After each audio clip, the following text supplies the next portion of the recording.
C'est en septembre 2017 que le groupe Le Massif annonçait un projet immobilier d'un investissement de 120 millions de dollars en collaboration avec le Club Med. Leur objectif? Construire un hôtel de 300 chambres avec un restaurant, un bar, un spa et ainsi que toutes les fonctionnalités nécessaires au séjour des visiteurs. Bien que les entrepreneurs du projet promettent une construction sans répercussions pour l'environnement, l'exécution du projet a prouvé tout le contraire. Chaque service doit avoir une série d'actions à mettre en place pour limiter les impacts sur l'environnement, sur la production de déchets, la réduction du gaspillage alimentaire, etc. C'est vraiment nécessaire aujourd'hui d'avoir cette préoccupation vis-à-vis de la communauté locale, vis-à-vis de l'environnement, de la biodiversité. Le présent documentaire a pour objectif de démontrer que l'organisation du projet Club Med du groupe Le Massif a eu des répercussions importantes quant à l'écosystème du village de Petite-Rivière-Saint-François, ainsi que pour toutes les parties prenantes impliquées. De plus, un second objectif sera de démontrer notre positionnement par rapport à l'enjeu d'environnement et de sécurité qui est, selon nous, capital dans l'affaire du Club Med de Charlevoix. Tout d'abord, c'est en juin 2018 que la construction du Club Med Québec-Charlevoix débutait. Situé au cœur du village alpin du massif de Charlevoix et tout près de la municipalité de Petite-Rivière-Saint-François, ce développement immobilier de grande envergure entraîne de nombreux questionnements quant au non-respect des normes environnementales. Malgré les engagements du groupe Le Massif et du Club Med, notamment par rapport aux règlements et lois établis par le ministère de l'Environnement et le maire de Petite-Rivière-Saint-François, les résidents de la municipalité ont observé de nombreuses perturbations dans l'écosystème. En effet, des glissements de terrain, du déboisement intensif à l'extérieur des zones préétablies, une accumulation de sédiments, des rejets de contaminants dans une rivière et plusieurs autres.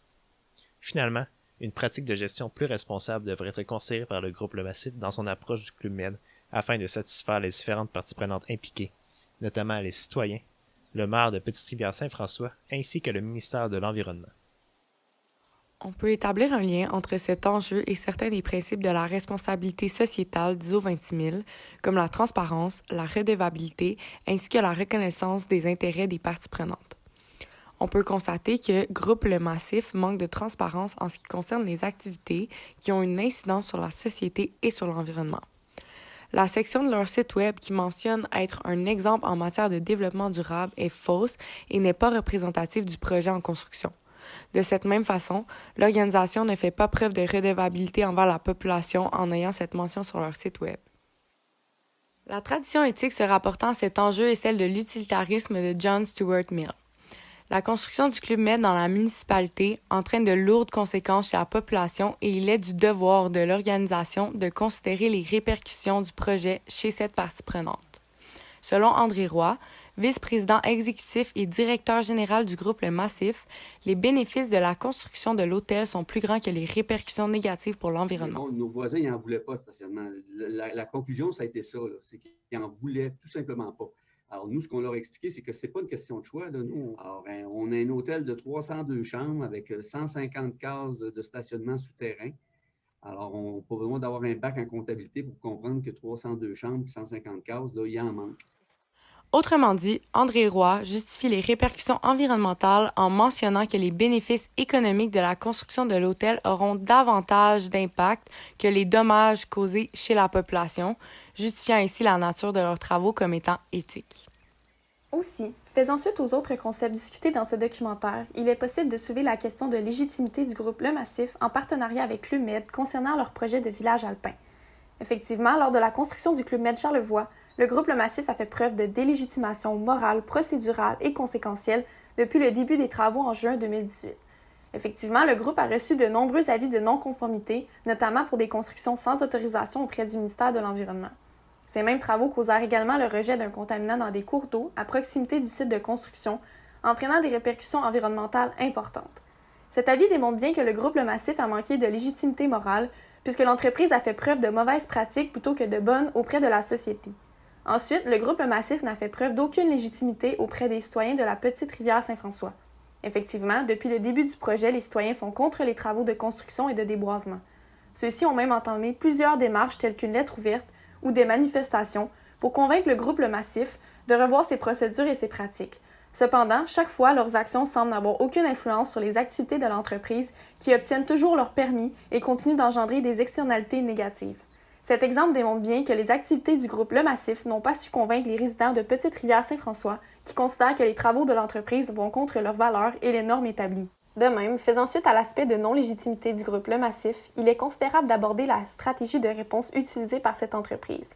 Effectivement, André Roy, le nouveau vice-président exécutif et directeur général du groupe Le Massif, ne nie pas que le chantier de construction du Club Med a eu des impacts majeurs dans l'écosystème environnant.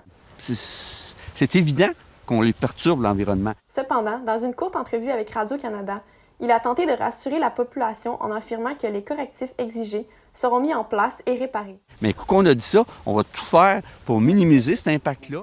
À travers ses propos, M. Roy utilise la stratégie de réponse du compromis d'apaisement. Il tente donc d'apaiser les pressions des citoyens en les rassurant que les exigences du ministère seront respectées, alors qu'en réalité, elles ne le sont définitivement pas, et que presque aucune compensation pour l'écosystème et l'environnement n'a eu lieu à ce jour. En plus de ne pas respecter la plupart des 7 principes de la responsabilité sociétale d'ISO 26000, le groupe Le Massif va à l'encontre de plusieurs questions centrales apportées par la norme. En effet, pendant la construction récente du Club Med Charlevoix, il y a eu de nombreuses infractions concernant les questions centrales, surtout touchant celles de l'environnement, plus précisément dans le domaine d'action de la protection de l'environnement, biodiversité et réhabilitation des habitats naturels. Ce que certains déplorent, c'est l'utilisation inefficace et jugée inutile par plusieurs des ressources naturelles. La construction a occasionné des assèchements de cours d'eau, des glissements de terrain et des accumulations de sédiments. Le sol, quant à lui, devient moins stable et se fragilise. Des cours d'eau avoisinants sont infectés et l'ampleur de la déforestation ne cesse d'augmenter. On parle de 20 terrains de football avant la construction du récent stationnement. Finalement, la biodiversité floristique est à risque en plus de la sécurité civile. Le projet du Club Med Charlevoix n'est pas qualifié comme étant durable. En effet, les 3 critères ne sont pas respectés. Premièrement, le projet ne respecte pas la préservation de l'environnement. Ensuite, la dimension humaine et sociale sont aussi enfreintes. Finalement, on pourrait aussi argumenter que l'aspect économique n'est pas totalement respecté. Il est vrai que le projet de construction a contribué au développement économique local et le sera pour le futur. D'autre part, les coûts dépassent les budgets et le Club Med Charlevoix s'est vu revoir ses ententes avec ses distributeurs et entrepreneurs d'ici, leur demandant ainsi de financer le projet eux-mêmes. Tout comme les citoyens de Petite-Rivière-Saint-François, nous sommes contre ce projet de construction. Selon nous, ce projet engendre beaucoup trop d'externalités négatives dans l'environnement et auprès des différentes parties prenantes. C'est pourquoi nous considérons que le groupe Le Massif a fait preuve de négligence et de délégitimation dans cette affaire. De plus, considérant l'enjeu d'environnement qui prend de plus en plus d'importance de nos jours et qui devrait être au cœur de toute organisation, nous croyons que le groupe Le Massif n'a pas su être à la hauteur des attentes de la société en n'étant pas respectueux de l'environnement dans la réalisation de ses activités. Étant moi-même citoyen de la grande région de Charlevoix et vivant à peine quelques minutes du chantier du Club Med, ce dossier-là avait beaucoup d'importance pour moi. C'est pour ça que j'ai choisi et c'est pour ça que j'ai convaincu mes 3 partenaires de choisir également. Le dossier du Club Med m'a beaucoup affecté au cours des derniers temps et on espère énormément que les impacts environnementaux cessent rapidement et se réparent. Merci beaucoup.